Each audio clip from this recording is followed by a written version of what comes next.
Lucas Gil vota sim, presidente. Lucas Gil vota sim. Vereador Meneguzzi vota sim, presidente. Stella Balardim vota sim. Alberto Meneguzzi vota sim. Stella vota sim. Luiz vota sim. Fantinel vota sim, senhor presidente. Cadore vota sim. Isabela vota sim. Isabela, Cadore, Fantinel votam sim.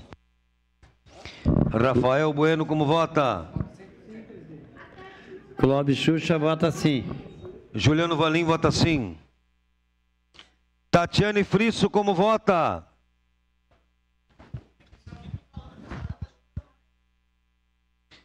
Encerrado o registro dos votos, encerrada a votação.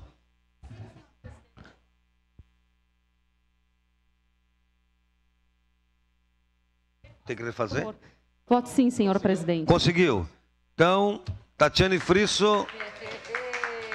Obrigado. Vota sim.